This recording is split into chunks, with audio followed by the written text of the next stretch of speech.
गाय दान किए हैं। तो भगवान बोले कि जब इतनी गायों का दान किया है, और गौदान तो अति दान है, उत्तर पद्म पुराण में वर्णन आता है उत्तराखंड में, स्वयं भगवान युधिष्ठिर जी महाराज से पद्म पुराण के उत्तराखंड में कहते हैं कि राजन, त्रीण्याहुरतिर दानानि गावः पृथ्वी सरस्वती आसप्तम पुनन्त्येते गेह वाहन वेदनैहि।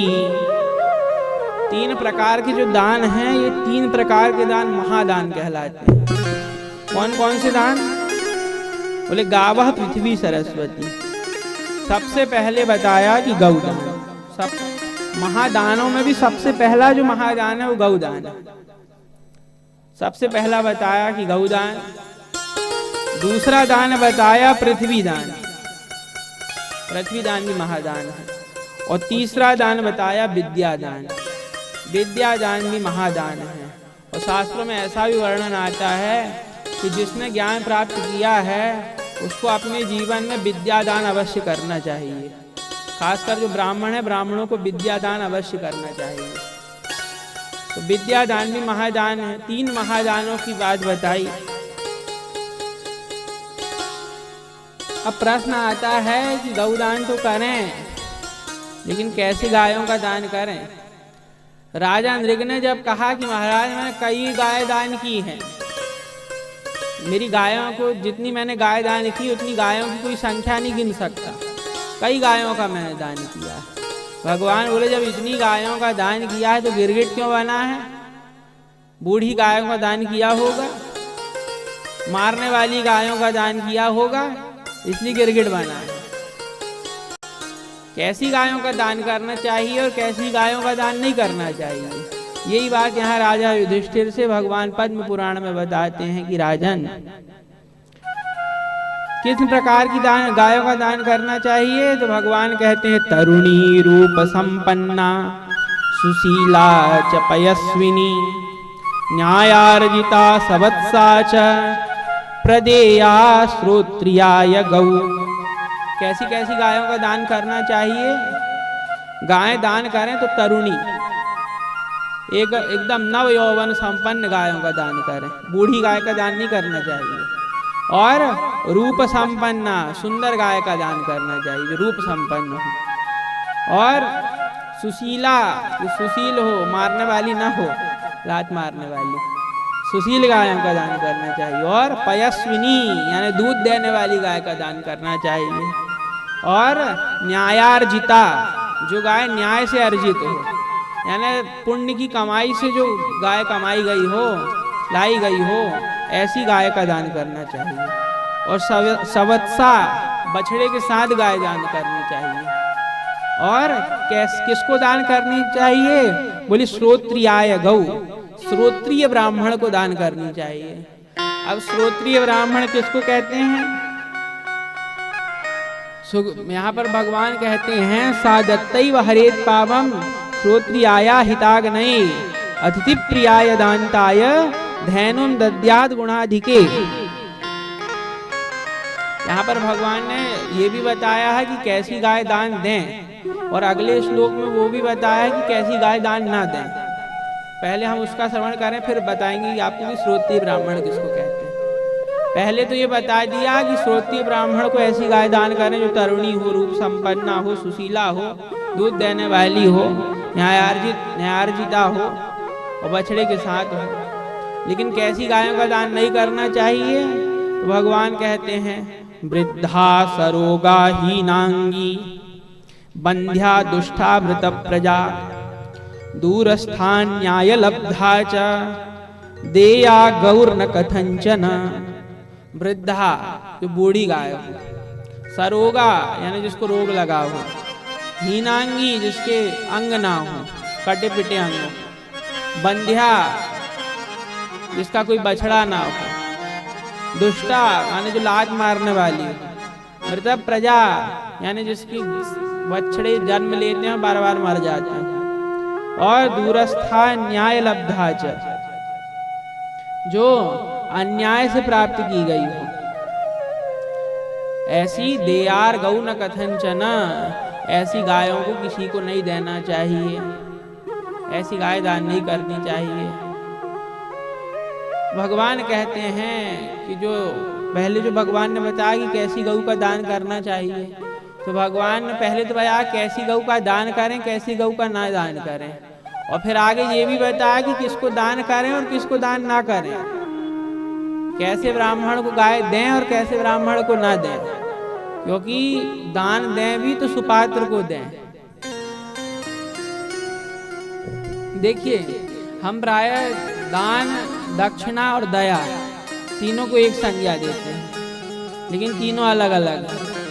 दान अलग होता है, दक्षिणा अलग होती है और दया अलग होती है। सबसे पहले दक्षिणा की हम बात करें। दक्षिणा किसको कहते हैं कि हमारे यहाँ ब्राह्मण देवता आए, कर्मकांड कराया, उस कर्मकांड के बदले में जितनी हमारी सामर्थ्य है, हमारे सामर्थ्य के अनुसार और ब्राह्मण के परिश्रम के अनुसार जो हम ब्राह्मण को देते हैं, वो कहलाती है दक्षिणा।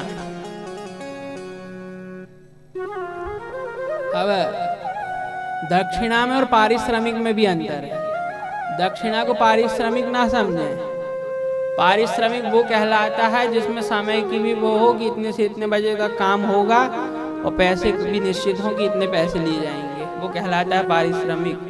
तो जो ब्राह्मण अपना बता देते हैं कि इतनी दक्षिणा लेंगे, तो फिर वो पारिश्रमिक कहलाता है। लेकिन जब अपने श्रद्धा से जब यजमान दक्षिणा देता है तो वो दक्षिणा कहलाती है।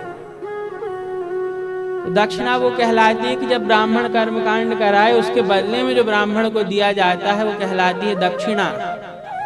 और दूसरा कहलाता है दान। दान वो कहलाता है कि हमारे ग्रह खराब हैं और हमारे ग्रहों को ठीक करने के लिए हमने किसी पंडित जी को दान दे दिया, ये जो दान है आप लो और हमारे सब ग्रहों को ठीक करो, ये कहलाता है दान। इसलिए सुखदेव जी महाराज वर्णन करते हैं भागवत के 11 स्कंद में कि ब्राह्मणों को वृत्तियां बताई हैं कि पहले तो अकिंचन वृत्ति से रहे, किसी से कुछ ना मांगे, शिलोंक्ष वृत्ति से रहे। ये सबसे उत्तम वृत्ति है। शिलोंक्ष वृत्ति क्या कहलाती है कि जब कहीं खेती होती है और उस खेती के बाद जो वहाँ दाने पड़े रहते हैं, उन दानों को बीन लाना, या फिर व्यापार जब होता है, व्यापार में जो अन्न गिर जाता है उस अन्न को बीन लाना, उससे अपने जीवन का निर्वाह करना, ये ब्राह्मणों की सर्वश्रेष्ठ वृत्ति मानी जाती है। पहले तो शिलोंक्ष वृत्ति से जीवन का निर्वाह करें, नहीं कर सकते तो फिर दूसरा बताया कि दक्षिणा लेकर के निर्वाह करें, और दक्षिणा लेकर के भी नहीं निर्वाह कर सकते तो सबसे लास्ट में बताया कि दान लेकर के करें। लेकिन यहाँ पर ये भी कहते हैं कि दान ब्राह्मणों को प्रयास तो ये करें कि ब्राह्मणों को दान ज्यादा नहीं लेना चाहिए, दक्षिणा भले ही लें, दान नहीं लेना चाहिए। और दान ले भी, दान इसलिए नहीं लिया जाता क्योंकि दान लेने से ब्राह्मणों का जो ब्रह्म तेज है वो क्षीण होता है। ब्रह्म तेज ब्राह्मण का क्षीण हो जाएगा तो दान लेगा, तो दक्षिणा लेने से क्षीण होगा लेकिन कम मात्रा में होगा, लेकिन दान लेने से बहुत अधिक मात्रा में ब्राह्मणों का ब्रह्म तेज क्षीण होता है। तो फिर दान ले लें, लेकिन दान लेने के बाद फिर ब्राह्मण को गायत्री मंत्र का अधिक से अधिक जप जप करेगा, तब उसका ब्रह्म तेज वापस आएगा।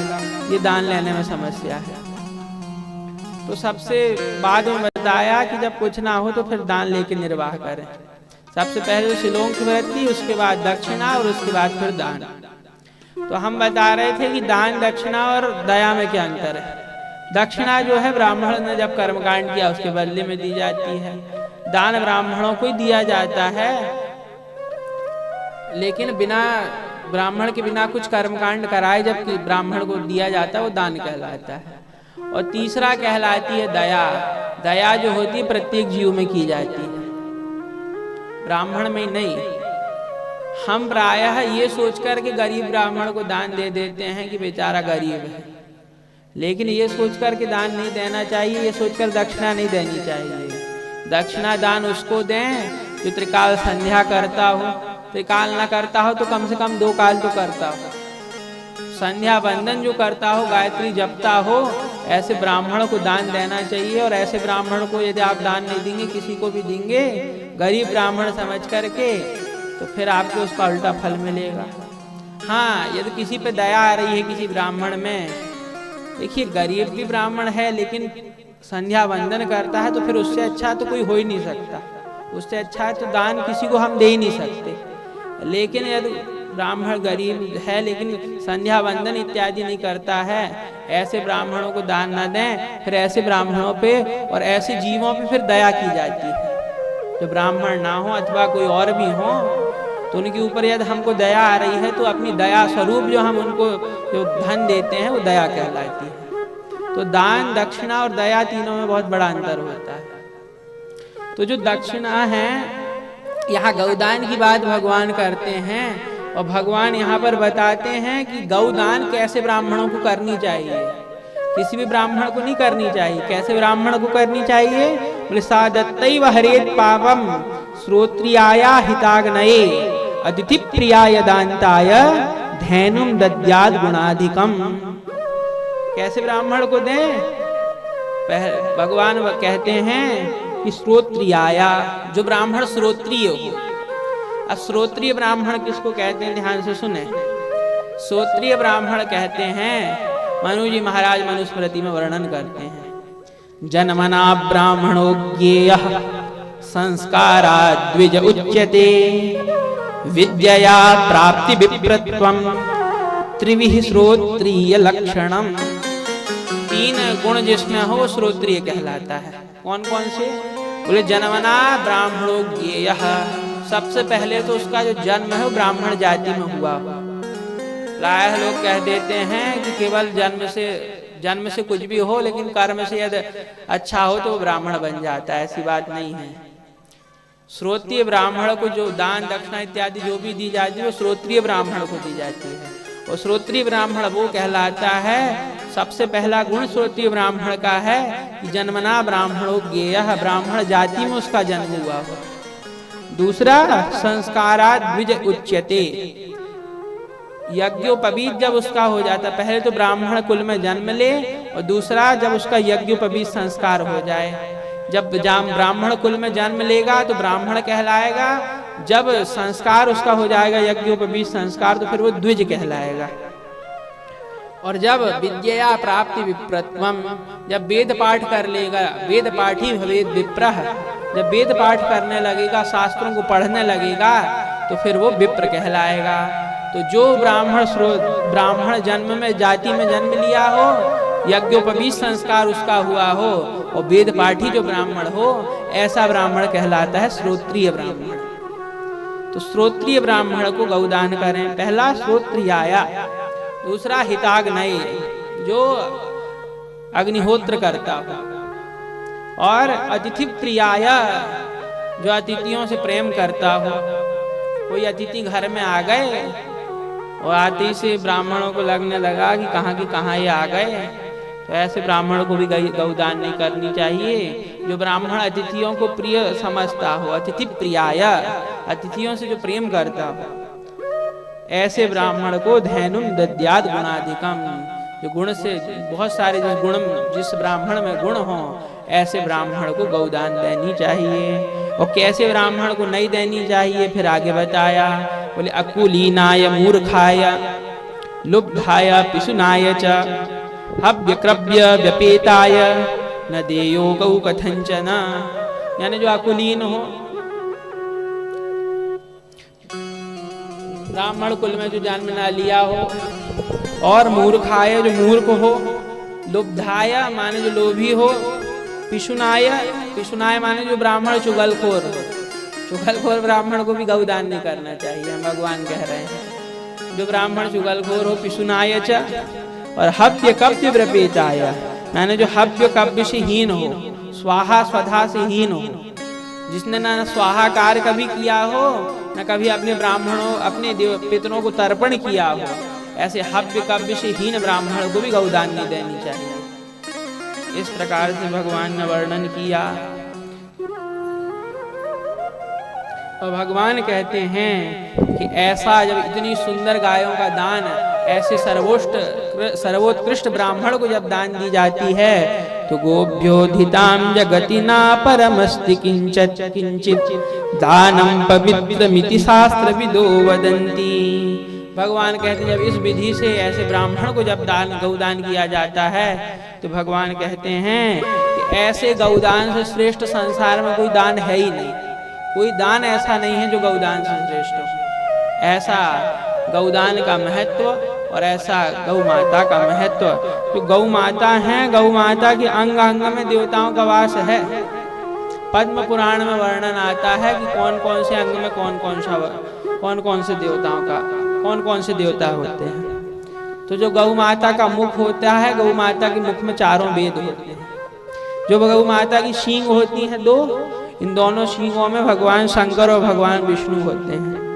जो भगवान गौ माता का उदर है, गौ माता के उदर में कार्तिकेय भगवान होते हैं। गौ माता का जो मस्तक है, मस्तक में ब्रह्मा जी होते हैं। गौ माता की जो सींग का अग्रभाग है, भगवान गौ माता की सींग के अग्रभाग में इंद्र होते हैं। जो दोनों कान हैं, इन दोनों कान में अश्विनी कुमार होते हैं। जो नेत्र हैं, नेत्र में भगवान सूर्य होते हैं। जिह्वा में सरस्वती होती हैं। पीछे का जो गौ माता का भाग है उसमें सारे तीर्थ होते हैं। जो भगवान गौ माता के जितने रोम हैं उन सारे रोमों में ऋषिगण वास करते हैं। जो भगवान गौ माता का जो पार्श्व स्थल है, उस पार्श्व स्थल में यमराज होते हैं। गौ माता के दो पार्श्व हैं, दक्षिण पार्श्व और वाम पार्श्व। दक्षिण पार्श्व में वरुण और कुबेर का वास होता है और वाम पार्श्व में यक्ष का वास होता है। गौ माता के मुख में चारों वेदों का तो वास होता ही है, साथ में गंधर्वों का भी निवास होता है।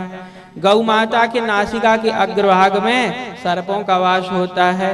गौ माता के खुर के पश्च भाग में अप्सराओं का वास होता है। गौ माता के जो चरण हैं, खुर हैं, उनके अग्रभाग में आकाशचारी जो देवता हैं उन देवताओं का वास होता है। गौ माता की जो आवाज निकलती है उसमें प्रजापति का वास होता है। गौ माता के जो थन होते हैं उन थनों में समुद्र का निवास होता है। गौ माता इस प्रकार से सारे देवी देवता गौ माता में निवास करते हैं। अब जब सारे देवी देवता गौ में निवास कर रहे थे तो माताएं प्रायः तैयार होने में बड़ा समय लगाती हैं। तो दो माताओं ने समय लगा दिया। कौन कौन? लक्ष्मी मैया और गंगा मैया। दोनों आने में लेट हो गई। अब सारे देवताओं ने निवास तो कर लिया गौ माता में। जब लेट आई लक्ष्मी मैया, गंगा मैया, बोली कहाँ जाएं? ब्रह्मा जी बोले कि अब तो एक ही स्थान बचे, दो ही स्थान बचे हैं, गोबर और गोमूत्र। तो गोबर में लक्ष्मी मैया का निवास हुआ और गोमूत्र में गंगा मैया का निवास हुआ। बोली गंगा मैया की जय, गौ माता की जय। इस प्रकार से गौ माता के प्रत्येक अंगों में देवताओं का निवास होता है। बड़ी महिमा गौदान की है। तो भगवान यहाँ राजा नृग से कहते हैं कि राजन, जब इतनी गायों का दान किया है तो क्यों यहाँ पर इस प्रकार से? राजा नृग बताते हैं, पयस्विनी तरुणी रूप